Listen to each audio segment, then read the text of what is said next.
Welcome back, guys. Today, I'm doing more stuff on the K-Swap Integra. I just got the K-Swap adapter in the mail. It was a very cheap one. I believe it was like 53 bucks. I've never heard of this brand. Last one we used was K-Tune.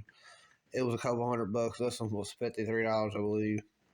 But it didn't come with a charge harness, so physically, I'm taking just some old wire I had. I think I had an old alternator wire I cut and just made it work. So, as long as you got some 8 gauge or 4 gauge, it'll definitely work for your progress. You need 2 long ones for the actual alternator and the starter, so those I'll show in a few minutes. Easier way, if you don't want to have extra wire like I have laying around, I went this route last time. It was actually a car audio kit. It was something cheap off eBay. It was like 20 bucks, but it did come with almost 20 foot of actual 4 gauge wire, and it came with connectors, some RCAs, some fuses, some shit that you don't need. But for like 20 bucks, you can't even buy 10 foot of wire at Napa or nowhere for that much. So definitely another route. I've used like half of it, and I still got a whole bunch left. I still got wire in the car, but I gotta buy more connectors. So for today, I'm just use what I got.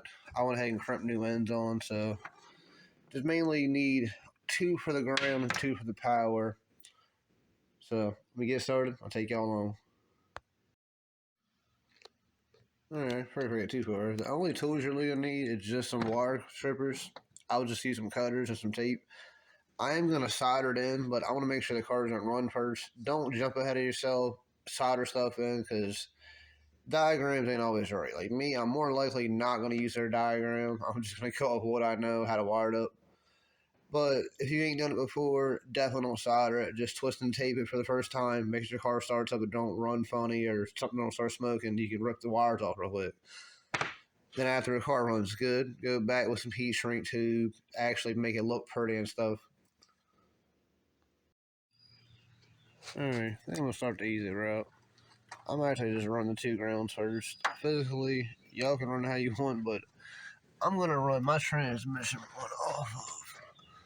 Just can't get my camera that far. Down here, there's a bolt that comes out of your axle. Where do you pull out of? It's right here.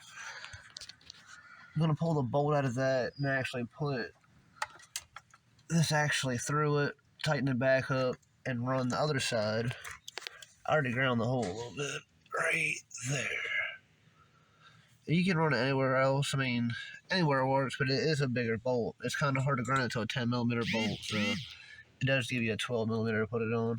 I took my little actual wire wheel on the drill, kind of got it up in the hole, got it down the bare metal, because if not, you're not getting a good ground, so you're kind of wasting your time. The other one, I usually just go off the valve cover, depending on where you can go. Up here, I usually go from one of these bolts, or, I mean, you can, obviously not that one, sorry, this bolt, and just ground it down to, like, they usually use the factory holes. Somebody already painted this car, so I don't want to start cutting stuff.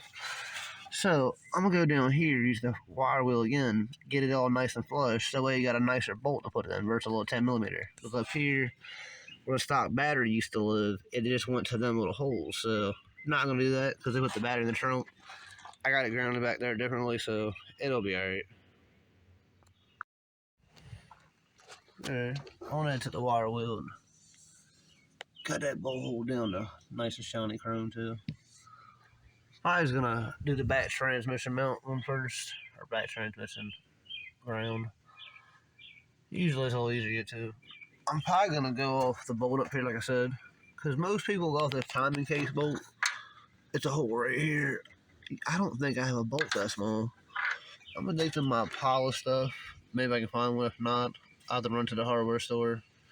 It's Memorial Day weekend, so I'm not sure if anybody's gonna have something I need or anybody be open. So let me see what I can do.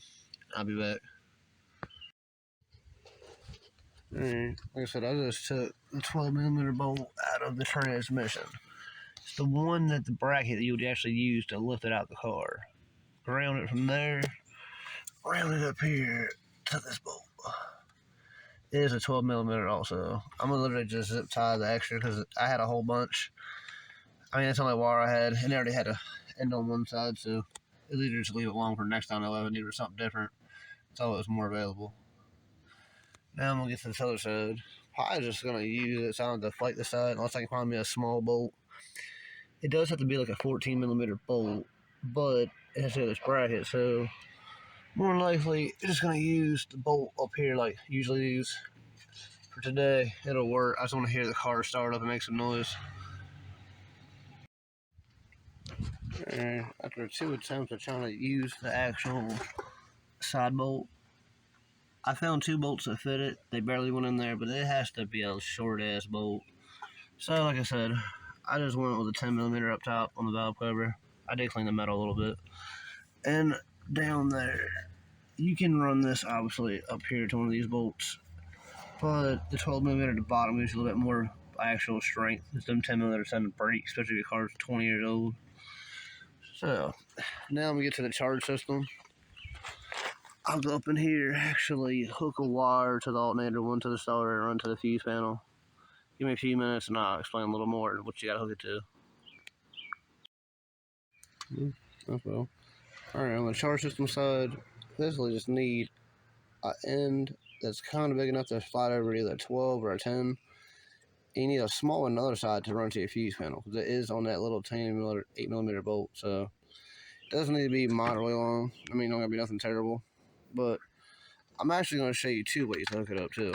To have a separate wire, because I don't have 2 long ones, I'm actually going to what's called daisy chain them together. So this is really going to take, like my little window, I'm going to take this actual wire and hook the starter and alternator actually together on the positive side. Then I'll take this wire and actually jump it from there off the alternator and run it into the actual car to the fuse panel. Give me a few seconds, I'll start hooking up and it'll kind of explain itself a little better. You can see, but on the side of the alternator, I literally just ran a loop just to the positive side of the starter right there. So I like doing it differently because physically I usually just run an alternator wire straight to the fuse panel, starter wire straight to the fuse panel. But I don't have wire today, so this little jumper one will work. I see most of the new harnesses, that's just how they make it anyways. It kind of simplifies the process. But either way, for today, it'll definitely work. On the top side, I literally just ran it through the manifold.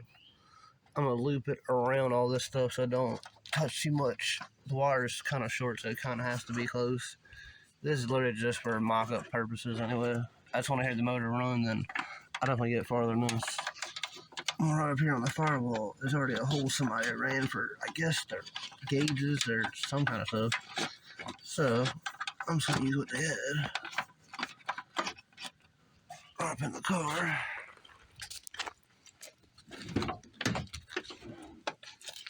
Now hopefully it fell through. Yep. Now this one I'm actually going to hook to the fuse panel. Give me a few seconds, I'm going to right it.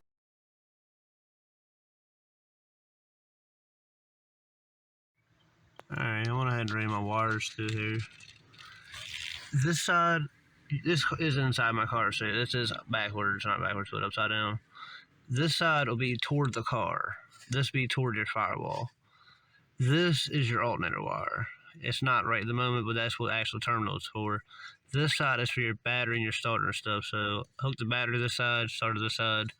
I ran my daisy chain off here. If I do it separately later, I'm going to actually run this straight to my alternator. So good to know, and it's very simple. It's just overcomplicated if you don't have to worry about it. Alright, once all the other stuff's hooked up, you get your swap harness all undone. Go ahead and start stripping these wires. You don't need to tear them out, just a little bit. I'm mainly going to do the fuel pump, the ELD, and then check engine light one. Then we're going to swap over, do the charge light, the coolant switch, and all that stuff. Over here, you can start stripping these two. I'll get to that in a second. Generally, do these first, then we'll go to the schematic thing and kind of go from there. Their actual stuff does look right. I'm going to double check just to make sure, but alright. Got all these nice and stripped. I did leave one off. I didn't actually strip the fan switch wire, because that one, you generally, half the time you can get it to work, other half the time it doesn't work. So That one I'll probably leave to last. This one you're supposed to be able to hook to your actual fan and the computer will turn it on. I've tried this several times. I've had it work once or twice. The times I need it to work, it won't work. So we'll leave that off right now. Now when you go over here to this actual stock set of harnesses, go down to where it's the actual fuel pump relay. Sorry it being a little blurry. But on the green wire, you need to hook it down here to actual A7, which will be the green and yellow wire. On my car, it was not. And I believe, yeah, it's the bigger plug out of all those. Mine was not green and yellow. Mine was kind of like a green, maybe with a blue on it. Nah, might be looking from the other side, but it was the green wire. So that is this one up here. I'm gonna hook that to my green wire, then start going down the next ones, which will probably be this one and this one. I'm not sure which one in a second because I can't see the color. One is green with orange, one was green with red. The colors are very similar, but they're on a different plug, so it should make it a little simpler when you get done. The green with red one is on this other plug by itself. So, which means the green with orange one is on the plug we're messing with right now. So, fuel pump, other wire, you get to the next one. Alright, got the fuel pump wire hooked up. Literally, like I said, I'm only twisting and taping it for the day. Once everything works, the car runs, I will go back with the actual solder gun, heat shrink tube it and solder it, which is more the correct way. Just for temporary purposes, this definitely does work. I've left it like this for a long time, and it definitely still works. Alright, the next wire you're going to use the MIL, which, if you don't know, it's the check engine light. That one literally needs to go to the green and orange wire, which is on that same plug we had. I'm physically just cutting the ends off and just splicing into it. So it'll be this wire up here. I'm going to just go ahead and do the same idea, twist and tape it, get to the next wire. Alright, got that one hooked up too. Now we'll go ahead and jump to the next one, which should be the ELD. Should be the wire on, like I told you. There's a whole nother plug you need to get to, which is by here. It's on the bottom side, I believe. You can see it real clear. On the schematic, I'm trying to give you a picture so you can see a little better. It is the fifth one from the bottom. You just start at the bottom and count over 5.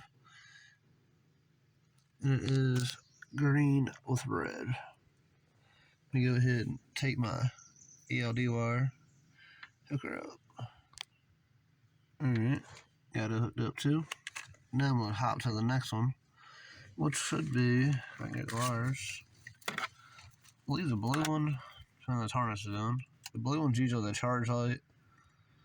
You need to get your coolant temp wire, which for some reason says coolant temp. I'm not going to knock them for I put that out of harness or spelling it wrong. The other one is your actual charge light, coolant temp.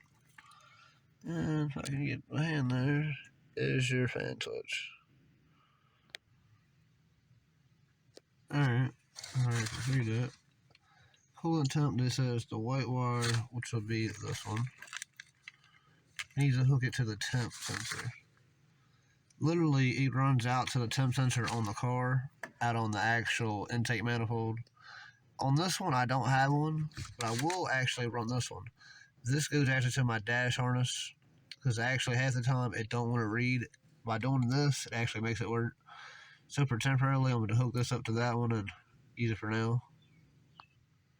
Alright, coolant temp's hooked up. Now I'm going to switch to the blue wire, which will be the charge wire. That one physically, you need to get to your key swap harness. It will be B10, which I believe, if I get my hand here, it's this blue wire right here.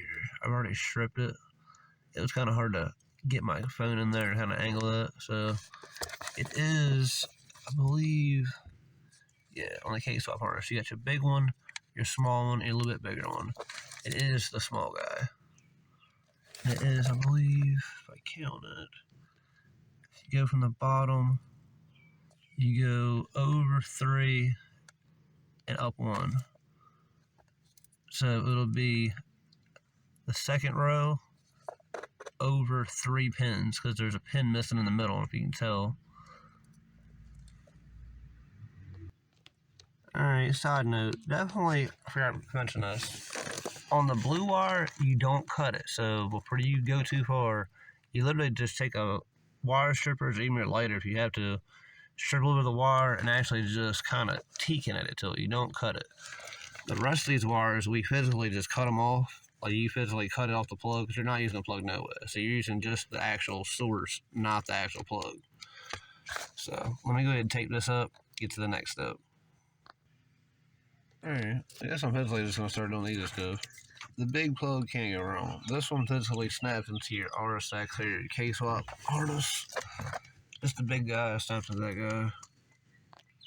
Like that, so that's pretty simple.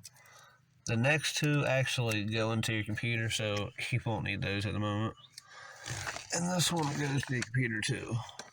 The OBD2 port, I usually just zip tie it up or find a screw mount.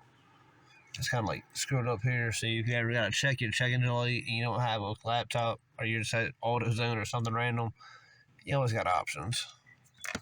And obviously when I get done, I'm going to zip tie these wires up and out the way because I don't like the cluster feeling.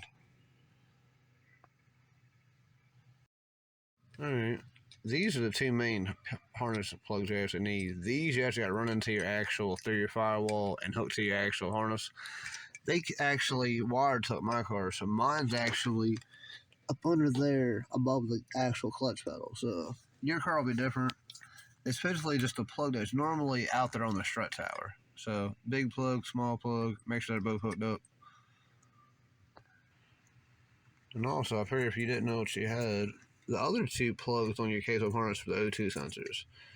I don't generally run the O2s on my car, so if you want to run these into the actual, through your firewall or down through the transmission tunnel, depending on where your exhaust actually has O2s at, you can hook them up. I literally just take a zip tie and just kind of put them out the way for now. More for a to be continued moment. Alright, like I said, I physically just took mine, snap the two plugs together, and I'm physically just going to hide the wires up in my actual under the fuse box and just zip tie them out the way so I don't step on them if I hit the gas or the clutch or something. Alright, once all that was done, I'm physically going to take the Honda out of the computer, actually hook it up. Do gotta find my little USB port for the data link so I can actually upload my tune, but physically going to hook the actual plugs up and kind of go from there. Alright, side note, we hook this up. The K-swap harness goes from this one. The next two, which would be this one and this one, are from the actual adapter. So, just make sure you hook it up. Actually, I'm sorry, I'm upside down. Let me get back in there. Alright, let me double check, like I said. Pretty sure, yeah. The actual one coming from your engine goes to the first and second one. The back one goes to the actual K-swap adapter thing, which has the one plug and the big plug. I'm gonna go back here and hook the battery up, make sure everything actually functions.